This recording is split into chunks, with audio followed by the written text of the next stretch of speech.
Hi, this is Miss Tara with another edition of Teen Reads. I've got 6 great new books for you to read.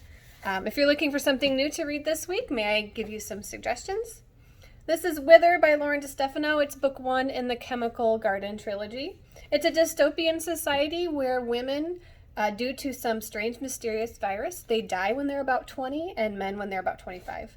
So in this society, men are allowed to have more than one wife to propagate the species.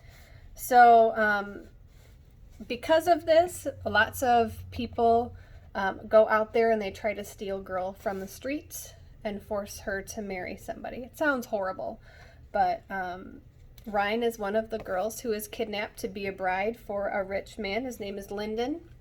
She's one of 3 wives that he chooses, and she is fierce and she's independent, and she decides that she's already married to him, so she's going to make the best of a bad situation.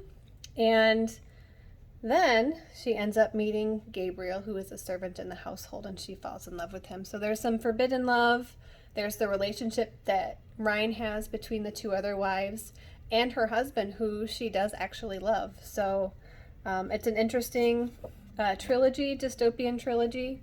There's a bad guy. Housemaster Vaughn is Lyndon's father, and he is not a very nice person, and he does some horrible things. So it's just an interesting book if you like dystopian fiction.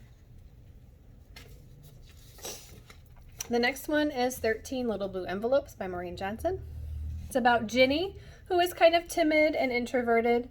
Her Aunt Peg, who is an eccentric artist, passed away and leaves her these 13 little blue envelopes to go on this European tour of finding herself and finding out about her aunt. So I really liked this book. It's a fun summer read. She goes on a trip through Europe, so you get to see all that. And then there's the mystery of what is going to happen in the next letters and what's going to happen at the end. What happens in the last letter? This is book 1 of a 2-book series, and I really enjoyed it. This is In My Hands by Irene Gut Updike. It's actually a memoir. She's a Holocaust survivor. She's Polish, and she is forced to work in a German army camp in the dining room for the officers. She's blonde hair and blue-eyed, so she gets away with hearing all of these juicy secrets and details that the German army tells while they're eating in the dining room, and she goes to her Jewish and Polish friends. It's a great memoir of being determined, being fearless, in a time where that it was very scary to be somebody who was Polish. So this is a great memoir if you like Holocaust memoirs, like The Diary of Anne Frank. When Dimple Met Rishi is a really cute romantic kind of comedy book.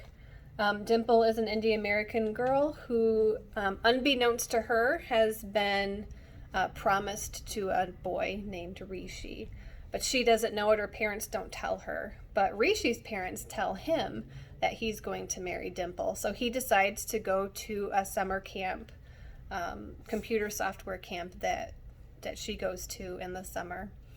And he meets her in a Starbucks and tells her that you're going to be my wife, and she throws her coffee at him because she's not interested in that at all.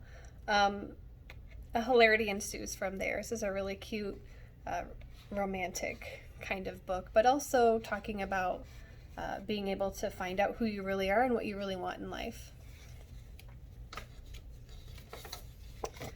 The One Memory of Flora Banks is a really great book. Never read anything like it before. So Flora has anterograde amnesia, which means she can't remember things from day to day. So she has to relearn everything every day. Then one day she's at a party with her friends, and she kisses a boy, and she wakes up the next morning and she remembers it, which is the first time she remembers anything since she was 10. And I believe she's in her late teens in this book. So she's really kind of excited and freaked out at the same time that she actually remembers kissing this boy, and she has to decide what that means. Should she follow this boy? Should she try to find out what's going on with her memory, with her body. What does it mean? So it's a very interesting book. Check it out. And the last one I was going to talk to you about today is The Mediator by Meg Cabot. It's paranormal fiction.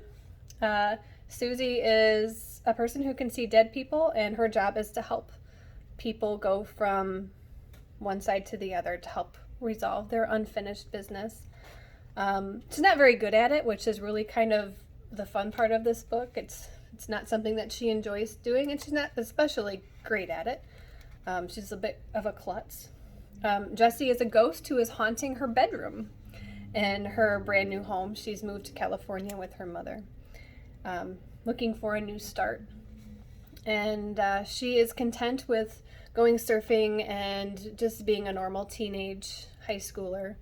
And her first day of high school, she finds a vengeful ghost who is hurting people in her school and has to stop him.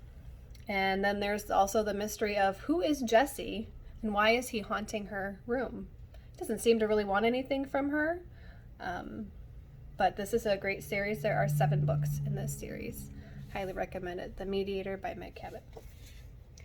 So that's the edition of Teen Reads this week. I hope you enjoyed any of the books that we have talked about today. And if you're interested in them, you can call us at 683-8545, extension 106, to put these books on hold.